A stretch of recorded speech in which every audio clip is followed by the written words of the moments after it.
और उज्जैन में regional industry conclave के दूसरे दिन मुख्यमंत्री डॉक्टर मोहन यादव ने पीएम श्री एयर एम्बुलेंस का लोकार्पण किया। यह एयर एम्बुलेंस दूर दराज के इलाकों से गंभीर मरीजों का समय पर अस्पताल पहुंचाएगी। और इसके बाद सीएम ने बिजनेसमैन से 1-to-1 चर्चा की और इस दौरान प्रदेश में 10,000 करोड़ रुपए के निवेश पर सहमति बनी। कॉन्क्लेव में आज धार्मिक, फिल्म, टूरिज्म और फार्मा मेडिकल डिवाइसेस के अवसर और चुनौतियों पर सत्र आयोजित हुआ। सीएम डॉक्टर मोहन यादव ने कहा कि कॉन्क्लेव के समापन को हम नए भविष्य की संभावना माने। प्राण बचाए, उसके कष्ट में हाथ बढ़ा दे तो सरकार, नहीं तो काहे की सरकार। मैं जानता हूं विक्रमादित्य का एक गुण यह भी था कि उनके सामने ऐसे कई मौके आए, बहुत सारी कथाएं चलती, लेकिन व्यक्ति के लिए अपने प्राण को हथेली में रख करके सहजता के साथ उसके साथ सामने पहुंच जाए। इसकी एक छोटी सी कहानी कहकर के मेरे अपनी बात को यहां समाप्त करूंगा। विक्रमादित्य और राजा भोज दोनों के किस्से ऐसे मानते कि विक्रमादित्य ने जो जीवन में किया है, बाद के काल में हर राजा विक्रमादित्य बनना चाहता था कि मैं विक्रमादित्य के समान, जिसने पुरुषार्थ, पराक्रम और अपनी कुछ उपलब्धि हासिल की, वो अपने आप को विक्रम के समकक्ष मानता है। तो हमने सबने पाठ्यक्रम में पढ़ा है, राजा भोज ने बहुत सारे प्रकार से अपने जीवन में बड़ी बड़ी उपलब्धि हासिल की।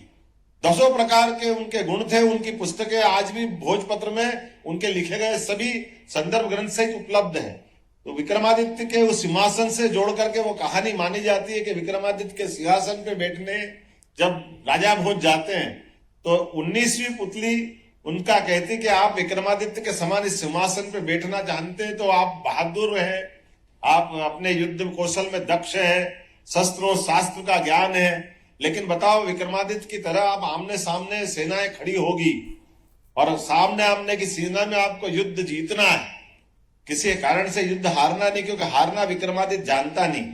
तो आप किस जगह पे खड़े होकर के युद्ध करोगे कि आप युद्ध जीतो और आप अपने उस युद्ध के जीत का आनंद भी लो। विक्रमादित्य के उस तरीके से सोचने में राजा भोज ने कहा कि मैं आपकी बात समझता हूं कि अगर आमने सामने की सेना खड़ी है और सेना भी बड़ी संख्या में है और युद्ध मुझे जीतना है, तो मैं कहां, उन्होंने कहा आप कहां खड़े होकर के युद्ध का नियंत्रण करोगे, संचालन करोगे। तो पुतली से राजा भोज सोच समझ के जवाब देते कि देखो भाई, मैं युद्ध में जाऊंगा तो युद्ध जीतने का आनंद भी लेना है, और ये जो हथियार होते हैं ये सैनिक और राजा में फर्क नहीं करते। तो स्वाभाविक रूप से मुझे वहां खड़ा होना पड़ेगा कि युद्ध में मेरे सैनिक मुझे ठीक से देख भी सके ताकि उनका हौसला बना रहे, और दूसरा कि युद्ध मुझे जीतना है तो मैं ऐसी स्थिति में भी जाऊंगा कि जब मैं किसी भी स्थिति में दुश्मन के किसी हथियार का मेरे पे कोई असर नहीं होना चाहिए। ऐसी स्वाभाविक रूप से डिस्टेंस भी रखूंगा और फिर युद्ध का संचालन करूंगा। उन्होंने कहा हो गया काम खत्म। लेकिन क्यों? बोला आप विक्रमादित्य का स्थान नहीं ले सकते। तो उन्होंने कहा वही, कोई बात नहीं, आपकी बात मान लेता हूं, पर ये बताओ कि मेरे और विक्रमादित्य में क्या अंतर है? क्या विक्रमादित्य इतना बुद्धिमान नहीं है कि वो ये सारी बातों का विचार करे?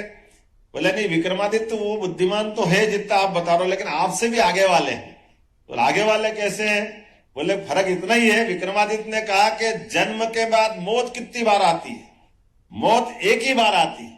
और जैसे आपने कहा कि मैं यहां खड़ूंगा तो मरूंगा और यहां खड़ूंगा तो नहीं मराऊंगा, ये खड़ा होने का जो आपने अंतर कर लिया, इसका मतलब है आपके अंदर डर आ गया, और जहां डर है वहां विक्रम हो ही नहीं सकता। जो निडर है वही विक्रमादित्य हो सकता, कर सकते, धारण कर सकते। आज के इस अवसर पर चूंकि हम जहां हैं ये महाकाल की नगरी, और महाकाल की नगरी को समझने के लिए महाकाल क्या होते हैं इसको समझना है तो हमको थोड़ी सी दूसरी ढंग से बात समझना पड़ेगी। समय और प्रलय, काल की नगरी, महाकाल की नगरी। ऐसा कहते कि सृष्टि का प्रारंभ हमारी इस चतुर्युग की प्रारंभ के साथ होता है। सतयुग, द्वापर, त्रेता, कलयुग, ये चारों की चतुर्युग मिला के 64,000 साल की होती है। और 64,000 साल की जिस चतुर्युग में चारे युग के प्रारंभ के बाद फिर क्या होता है? तो जब तक ये संसार सृष्टि है तब तक समय है। जैसे इस समय समाप्त होगा ये सृष्टि समाप्त हो जाएगी। ना सूर्य, ना चंद्र, ना तारे, ना ब्रह्मांड की व्यवस्था, ये सब नष्ट होंगे, प्रलय आएगा। उस प्रलय में ऐसा कहते हैं कि जब प्रलय आता है तो सृष्टि के निर्माता कौन है? ब्रह्मा जी।